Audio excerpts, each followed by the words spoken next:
மாவட்டம் மயிலாடுதுறை மாவட்டம் இந்த மாவட்டத்தையே கொண்டு வந்தவர் எடப்பாடி பழனிசாமி அவர்கள். மற்றொரு நீண்ட நாள் கனவு, நீண்ட நாள் ஆசை. அதே போன்று இந்த மாவட்டத்தில் ஒரு மருத்துவ கல்லூரி வேண்டும் என்று நீண்ட நாள் கோரிக்கை, அதை நிச்சயமாக எடப்பாடி பழனிசாமி அவர்கள் நிறைவேற்றுவார். காரணம், அவர் ஆட்சி காலத்திலே தமிழ்நாட்டுக்கு 17 மருத்துவக் கல்லூரிகளை கொண்டு வந்தார் கடந்த ஆட்சி காலத்திலே. அதே போன்று திமுக ஸ்டாலின் அவர்கள் எத்தனை மருத்துவக் கல்லூரி கொண்டு வந்தார் தெரியுமா? 0 மருத்துவக் கல்லூரியிலே திமுக ஆட்சியில தமிழ்நாடு கொண்டு வரலாம். இந்த வளர்ப்புல ஒரு MBB சீட்டு கூட தமிழ்நாட்டுக்கு உயர்த்தி கொடுக்கல ஸ்டாலின் அவர்கள் ஆட்சியில. ஒரு பாஸ் திட்டம், ஒரு நீர் பாஸ் திட்டம் கூட புதிதாக தொடங்கல ஸ்டாலின் அவர்கள் ஆட்சி காலத்துல. ஒரு மின்சார திட்டம் கூட கொண்டு வரல ஸ்டாலின் அவர்கள் ஆட்சி காலத்துல. இது ஒரு ஆட்சியா? சாரா விட்டு கஞ்சா விட்டு ஒரு ஆட்சியா? அதனால இருக்கின்ற அத்துணை பெண்களுக்கும் என்னுடைய அன்பான ஒரு வேண்டுகோள், தமிழ்நாட்டில் பெண்களுக்கு பாதுகாப்பு இல்லை. அன்றாடம் குழந்தைகள், பிஞ்சு குழந்தைகள் கிருஷ்ணகிரியில கிருஷ்ணகிரியில 2 வயசு குழந்தைய ஒரு மனித மிருகம் போதையில கொடூரமான முறையில கெடுத்து கொலை பண்ணிருக்கின்ற தமிழ்நாடாவது. அந்த மனித மிருகம் யார் தெரியுமா? திமுக கிருஷ்ணகிரி மாவட்டத்தில் இளைஞர் சங்க மாவட்ட நிர்வாகி. எப்படிப்பட்ட தமிழ்நாடு, எப்படி ஆண்டார்கள் அண்ணா அவர்களும் எம்ஜிஆர் அவர்களும் ஜெயலலிதா அவர்களும் எடப்பாடி பழனிசாமி அவர்கள் ஆட்சி காலத்தில் ஒரு குழந்தை கூட பாலியல் வன்கொடுமை செய்து கொலை செய்யப்படவில்லை.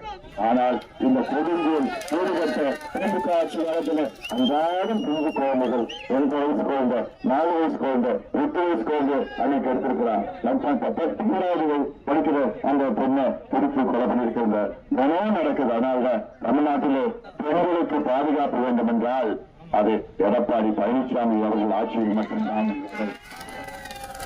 ஸ்டாலின் அவர்களுக்கு ஒன்னும் தெரியல, வராரு, ஏதோ எழுதி கொடுக்குறாங்க, படிச்சுட்டு போறாரு. அதனால அவருக்கு என்ன நடக்குதுன்னு தெரியல. எவ்வளவு பேர் அடிமையாக இருக்கிறாங்க. கஞ்சா, காக்கைன், ஹெரோயின், அபின், எல்எஸ்டி, சென்டினைல், முத்தையிலாண்டு போன்ற வெள்ளக்கார என்னென்ன போதை பழக்கம், போதை மாத்திரை, போதை ஊசி பயன்படுத்துறானோ அத்தனையும் உங்க கிராமத்துல உங்க பிள்ளைகள், உங்க பேர பிள்ளைகளுக்கு அவர்களுக்கெல்லாம் இன்னைக்கு ஒரு மாதிரியான சூழலை உருவாக்கியிருக்கின்ற இந்த கேடுகட்ட திமுக ஆட்சி, மக்கள் விரோத, குறிப்பாக விவசாயிகள் எதிரி திமுக. அதுவும் டெல்டா வந்தா நான் டெல்டாக்காரன் சொல்வார் ஸ்டாலின். ஸ்டாலின் அவர்கள் இவர் டெல்டா வந்தாதான் டெல்டாக்காரன் சொல்வார். மற்ற நேரத்தில் இதை பத்தி ஸ்டாலின் அவர்களுக்கும் டெல்டாவுக்கும் ஏதாவது சம்பந்தம் இருக்கா? ஸ்டாலின் அவர்கள் விவசாயத்துக்கு சம்பந்தம் இருக்கா? அதாவது ஸ்டாலின் சொல்றாரு, நாங்கள் நெல்லுக்கு ஒரு குவிண்டாலுக்கு 2500 ரூபாய் கொடுக்கிறோம் சொல்றாரு ஸ்டாலின் அவர்கள். முதல்ல ஸ்டாலின் அவர்களுக்கு ஒரு குவிண்டால் எவ்வளவு தெரியாது. 100 கிலோ ஒரு குவிண்டால் நெல் குடி இறங்கினாங்க. தெரியுமா?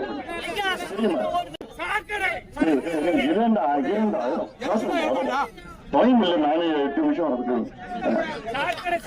ஸ்டாலின் அவர்கள் ஒரு குவிண்டால் நெல் 2500 ரூபாய் திமுக கொடுக்கிறது என்று சொல்கின்ற ஸ்டாலின் அவர்களே, இந்த 2500 ரூபாயில 2369 ரூபாய் மத்தியில மோடி அரசு உங்களுக்கு கொடுக்குது.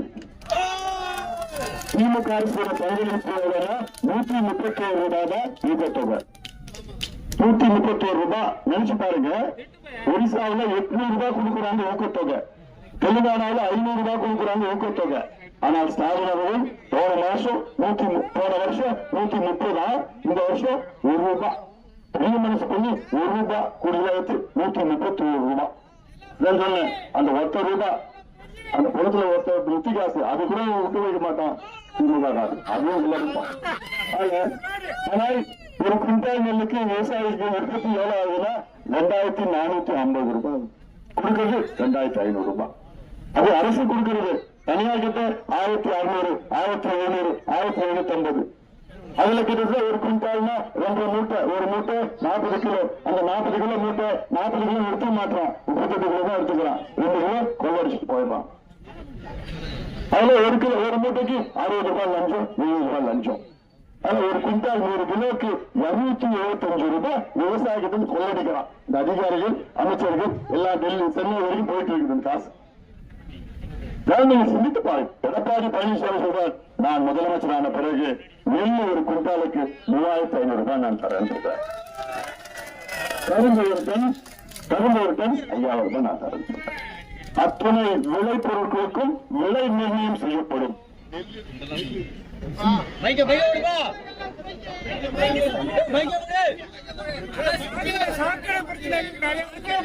இந்த ஏரியால சாக்கடை பிரச்சனை.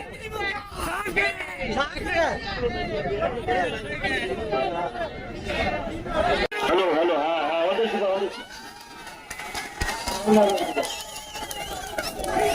இன்னும் 4 நிமிஷம் இருக்குது. அமைதியா இருக்காரு. அதனால்தான் நான் சொல்றேன்.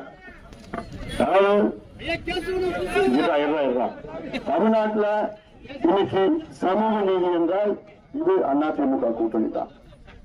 இன்னைக்கு எடப்பாடி பழனிசாமி அவர்கள் கடந்த ஆட்சி காலத்துல கிராமப்புற மாணவர்கள், ஏழை மாணவர்கள், அரசு பள்ளிக்கூடத்தில் படித்த மாணவர்களுக்கு 7.5 விழுக்காடு ஒதுக்கீட்டை கொண்டு வந்து எத்தனையோ பிள்ளைங்க டாக்டர், கலெக்டர், இன்ஜினியர் வந்து கேட்கிறாங்க. அதே போன்று வன்னியர் மக்களுக்கு 10.5 விழுக்காடு ஒதுக்கீட்டை கொண்டு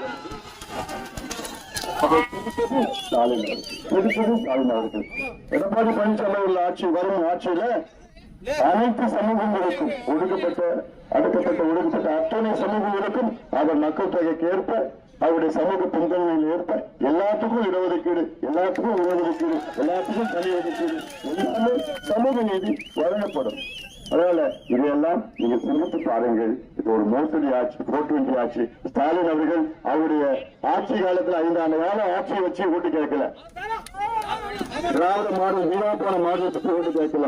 அவருடைய தேர்தல் அறிக்கை வச்சு ஓட்டு கேட்கல. இப்ப ஸ்டாலின் அவர்கள் ஓட்டு கேட்கறதுன்னா நாங்க ஆட்சிக்கு வந்தா 8000 ரூபாய் கூப்பன் கொடுக்கணும்னு சொல்றாங்க. இதை விட ஒரு மாநிலத்தின இது இருக்காது. 8000 ரூபாய் கூப்பன், இது ஒரு போலி கூப்பன், இது மோசடி. அதனால இதையெல்லாம் நீங்கள் சிந்தியுங்கள், இதை ஏமாறாதீங்க. குறிப்பாக இந்த பகுதியில் உள்ள அனைத்து பெண்களும் சரி, விவசாயிகளும் சரி, மீனவர் சமுதாயத்திலும் சரி. ஏன்னா அதிமுக இந்த தேர்தலில் மீனவர் சமுதாயத்துக்கு 4 பேருக்கு வாய்ப்பு கொடுத்திருக்குது. அதிமுக ஆட்சியில் அதிமுக கட்சி. திமுக எத்தனை மீனவர் வாய்ப்பு கொடுக்குறாங்க தெரியுமா? போட்டியில 0. ஒரு மீனவர் சமுதாயத்திற்கு கூட திமுகவில் வாய்ப்பு கொடுக்கல. இந்த தேர்தலில் அதிமுக 4 பேர் மீனவர் சமுதாயத்தை சார்ந்தவர்களுக்கு 4 பேருக்கு வாய்ப்பு கொடுத்து. இதுதான் சமூக நீதி, இதுதான் உண்மையான சமூக நீதி. அதனால்தான் இந்த தேர்தலில் கட்சி, ஜாதி, மதம் என எதுவும் பார்க்காதீங்க. இந்த மோசடி திமுக, கொள்ளடிக்கிற திமுக, இந்த பிள்ளைகளை கிழிக்கின்ற திமுக, பெண்களை ஏமாற்றுகின்ற திமுக, பெண்களை கொலை செய்து நீதி குழந்தைகளை செய்கின்ற திமுக, அதுக்கு இந்த விவசாய எதிரி திமுக. அத்துணை விவசாய பெருமக்களே உங்க காலை தொட்டு பார்க்கிறேன் நான். தயவு செய்து இந்த தொகுதியில் மட்டுமில்லை, தமிழ்நாட்டில் அத்துணை விவசாயிகளும் நீங்கள் இந்த திமுகவுக்கு தயவு செய்து வாக்களித்தார்கள். இந்த தேர்தலில் இந்த தொகுதி பூம்பா தொகுதியிலே நம்முடைய வெற்றி